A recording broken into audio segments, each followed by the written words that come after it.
This is JoeB, Joseph, Jimmy, whatever you want to call, and I'm from JoeB Reaction. For anyone wondering, this is a clip from a podcast that I had done with Prof C and Sherrys Apera, so be sure to check out the entire podcast where we talk about the Detective Conan dub, the movies, and as well as the end of Detective Conan. Be sure to check that out on Sherrys Apera's YouTube channel, and I hope you enjoy this clip. Now recording. It looks like they're using this dub as a sense to extend the life of Conan, because Conan is ending. We know who the boss is. We know who the number 2 in command is, both fully by identity-wise, just not by shadowy figures. This show can't go on much longer, those being, we know Vermouth is huge suspect of relation to the boss. We know that number 2 in command is looking into Kudo Shinichi and Yusaku Kudo. Like, we're at a part where you can't draw this out much longer, and this dub looks like a thing of trying to push out the longevity of the show. You got to put money into it to get money. Time is money. There are people in Japan and people like JoeB who said, like, yes, I watched the dub and it's not even native to my country per se, but they enjoyed it. They watched it. Sometimes that's how they got into it. The Funimation dub did very well in Japan too, in the sense of fans. And I think this is another double source of income for Japan as well. It's not just for us. It was very interesting to see Amazon, especially when they started releasing the English dubs of these movies, they immediately dropped Japanese versions beside them, which I thought was very interesting. Not just, here's the dub movies, it was very interesting to see them do that. I'm sure those movies were on Japan's Amazon account, I'm sure, at one point, but it was very interesting to see them come over to us. Just, it makes sense from a marketing standpoint for them to continue doing this dub, because it's an international dub. It's Singapore, it's here in America, and I'm sure Japan, like I said, will dip their toes in that fund as well in terms of buying media for that. So, well, I think the question too is, do they want to continue now just forward with films, or are they going to start working their way into that back catalog and just kind of go backwards? I totally see them keep going backwards. This is the exact pattern I see. I don't know about the dub. We talked about that multiple times. I'm not going to touch that again. But what I do see them doing is, for example, launching movie 24, then launching movie 18,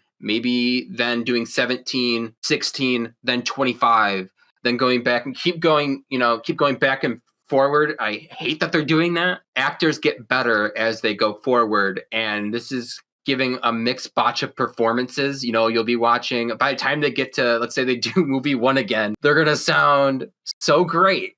And then you're going to get to like movie 22, their first appearance. You're going to be like, why does this sound so off? I hope they don't do movie 1 again. That dub was excellent.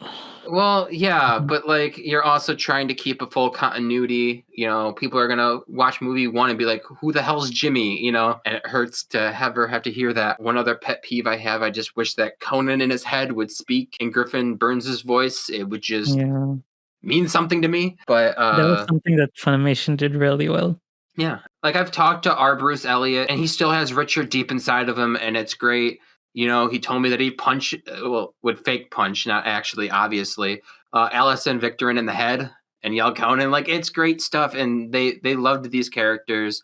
Our Bruce Elliott constantly had his Facebook profile picture as Richard Moore. Jerry Jewell, when I spoke to him and had him sign a CD, he even said that, if there was one character he could ever voice again, he was between 2 characters. I don't remember who the other one was, but the other one was Jimmy Kudo, and it was just like, these people loved these characters. The one thing I liked about the new dub was, before the first closed screenings, all of the characters came forward and posted a unique art of a brand new render of the character. It was just like, I'm voicing this character. It was a nice way to like step out in the forefront and show their love for these characters, because a lot of them wrote stuff like Xander Mobus. He was somewhat a fan. He said it was an honor for him to jump in on this because he knew how big of a project it was. He knew the legacy behind it. And it was nice to see some form of love. This wasn't just like a faceless project. That is somewhat of media, because, Xander Mobus, number 1, not to exclude any of the other wonderful voice talent, because I think Sherry and Akai's voices are impeccable, and everyone loved Jin, apparently. I liked him, didn't say he was bad, but he didn't steal the show for me. I think he's a great Jin voice. But it was nice to see. I can't believe 24. Oh my God! Yeah. Don't even. He stole the show. He's the best voice by far. But it was very nice to see these characters come out. And Xander Mobus is huge. You know, he did Persona 5, Super Smash Brothers. That's a great source of marketing right there for him just to come forward and then also be a main character. Well, in his introduction, he had said that he had grown up watching the show. Yeah, that's what I thought I heard, but I didn't want to say that because I didn't want to mistreat wrong information. But I knew that he knew the legacy behind the character, and that's why I went with that route. Because I try not to spread misinformation here. Now that you said that, and that's what I was thinking in my head, I'm great to know that was fully the fact too, because I was afraid to say anything. So this was their posts on Twitter, right? Yeah, they all posted individually on. It was a beautiful thing, and it hyped it up. It drove it like, oh, this isn't literally just like a paid for fan dub. That's what they made it sound like. I'm not exaggerating. When they first showed off the trailer for like, oh, at this con, it didn't even sound like TMS fully had their hand in it either. Like, it just sounded like, you know, like, hey, ever want to see what Conan sounds like dubbed again? Like, that's what it sounded like, and it was just really beautiful. Like in the mental imagery, it was like all of them were walking out onto a stage, you know, holding each other's hand and like doing a vow, saying like, "This is what we're doing. We know how important it is, and we love these characters."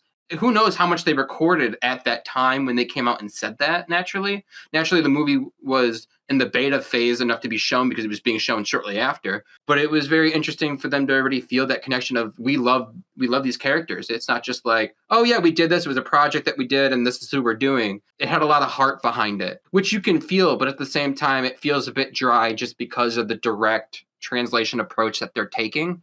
It made me excited to see what would happen with it. And when I got my hands on the early dub, I didn't want it to end. I was almost in tears. The fact that it was unfinished on top of it was a beautiful thing. I feel like I was like one of the only people to experience this from this standpoint, not just from actually being behind the closed door, which I'm sure was 20 times better. But there's just something about being one of the only people sitting on your couch and watching it on a flat screen TV in the dark was a very different, you know, it wasn't like I was watching an English dub movie for the first time because I saw Zero the Enforcer. And what I wanted to do with movie 24 was watch it in English for the first time. And sure enough, we got the Japanese version of the movie. Sure enough, I watched it, and I'm glad because I don't remember anything about it. The movie, to me, did not live up to the hype that was behind it. And I kind of hope that it has the Crimson Love Letter Zero the Enforcer approach to me, where the dub version of this movie will draw me into it. I just wasn't feeling it, and maybe it was because it was the version that you actually shared with me, JoeB, with all the mistranslations in it, and maybe that's why I couldn't get sucked into it. But I'm so glad because I don't remember anything.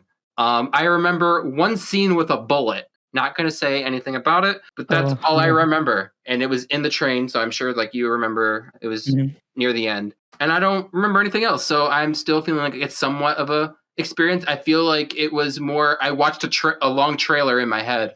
That's where I feel like I'm at. So I'm still somewhat excited to like 80% see this for the first time dubbed. But it's interesting just to see the approach with it. But I just wish it had a little bit more marketing behind it. But it was nice to see the actors, you know, step out in that way. Yeah.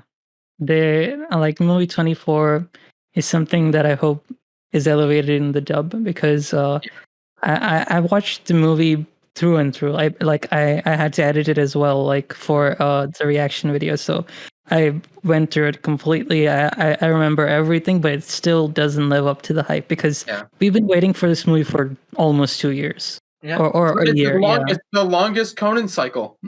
But I feel like this is a double-edged sword.